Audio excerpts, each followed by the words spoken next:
স্বাগতম জনাইছোঁ বন্ধু বান্ধৱীসকল, দাদা বাইদেউ সকলোলে। মই আজি চাবোন বনাম, আপোনাৰ কেমিকেল ফ্ৰী। প্ৰথমতে মই বেছখিনি আপোনাৰ দীঘল দীঘলকৈ কাটি লৈছোঁ। তাৰপিছতে আপোনাৰ কাটি সৰু সৰু কৰিম, টুকুৰা টুকুৰি সৰু সৰু পিচ কৰিম, যাতে গলাত মানে সহায় হয়। আৰু আপোনাৰ ডাইৰেক্টলি চচপেনটো মানে জুইত দি পেলাই গলাব নোৱাৰি, ডাবল বইলাৰ বুলি কয়, যিটো আপোনাৰ মানে পানী এটা কেৰাহীত থৈ তাৰ ওপৰত আপুনি হেৰি কৰিব লাগিব। তাৰপিছত মই আপোনাৰ বনাম আলু মই একচুৱেলি আলুটো অলৰেডি পেষ্ট কৰিয়ে থৈছিলোঁ।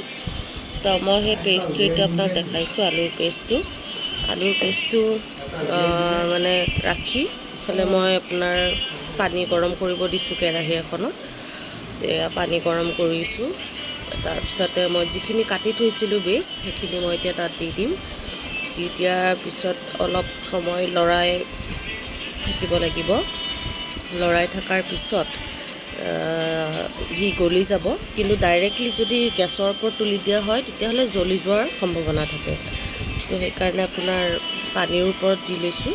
এনেকৈ নৰ্মেলি চবেই দিয়ে। তাৰপিছতে আপোনাৰ যেতিয়া বস্তুখিনি গলিলে মানে আপোনাক তাক বহুতখিনি মানে ভালকৈ মেল্ট কৰিব দিব লাগিব। ভালকৈ গলাই একদম মানে আপোনাৰ লৰাই থাকিব লাগিব। তাৰপিছতে ধৰক এনেকৈ আধৰুৱাতে আপুনি এৰি দিব নোৱাৰে, গোটেইখিনি গলি মানে পানীৰ নিচিনা হৈ যাব লাগিব। তো পানীৰ নিচিনা হৈ যোৱাৰ পিছত আপুনি যিটো বস্তু এড কৰিব বিচাৰে, মানে ধৰক কিছুমানে এল'ভেৰা দিয়ে, কিছুমানে আপোনাৰ হালধি দিয়ে, আলু দিয়ে। এতিয়া যেনেকৈ মই আলু দিছোঁ। তো আলুটো কিহৰ কাৰণে দিয়ে চবেই জানে, ক'লা ডাৰ্ক চাৰ্কলছ, ডাৰ্ক স্পটছ, এইবিলাক মানে ক'লা দাগ আঁতৰাবলৈ দিলে মানে আপোনাৰ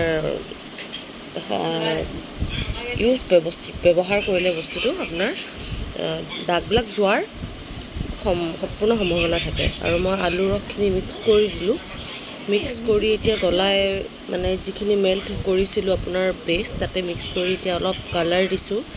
কালাৰটো দিলে ভাল হয় আৰু। তো কালাৰ দি পেলাই অলপমান মানে ভাবিছোঁ সুগন্ধি দি দিওঁ। তো সুগন্ধি মানে আপোনাৰ এইটো লেভেণ্ডাৰ হয়, লেভেণ্ডাৰৰ মই যোনটো আপোনাৰ ফ্ৰেগনেন্স সেইটো ইউজ কৰিছোঁ। সেইটো অলপ বেছি পৰিমাণে দিব লাগে, যাতে চাবোনটো হৈ উঠাৰ পিছত আমি যেনেকৈ নৰ্মেলি দোকানৰ পৰা কিনা চাবোনবিলাক ইউজ কৰিলে পূৰা স্কিনটো গোন্ধাই থাকে, ঠিক তেনেদৰে গোন্ধাই থাকিবৰ কাৰণে আৰু চাবোনটো মানে গোন্ধটো বেছি হ'বৰ কাৰণে ব্যৱহাৰ কৰা হয়। তাৰপিছত মই মল্ডত ঢালিলোঁ, সেইটো ঢালাখিনি স্কিপ হৈ গ'ল মোৰ।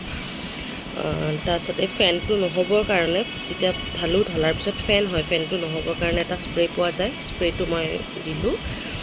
দিয়াৰ পিছত শুকুৱাবলৈ দি তাৰপিছত মই ডিমল্ড কৰিম, মানে চাবোনটো ওলাম 4-5 ঘণ্টাৰ পিছত। এয়া আপোনাৰ হৈ গ'ল শুকোৱা। তাৰপিছত মই ওলোৱাৰ পিছত চাবোনকেইপিচ বৰ ধুনীয়া সুন্দৰ হৈছে আৰু টানো হৈছে। তো কেনেকুৱা লাগিল ভিডিঅ'টো চাই জনাব আৰু কমেণ্টছ দিব। আৰু মই নেক্সট ভিডিঅ' বনালে যাতে কিবা সৰু সুৰা বস্তু মিষ্টেক নহয় বা স্কিপ নহয়, তাৰ কাৰণে মই সাৱধানতা অৱলম্বন কৰিম। ধন্যবাদ। আপোনালোকে মৰম দিব বুলি আশা ৰাখিলোঁ।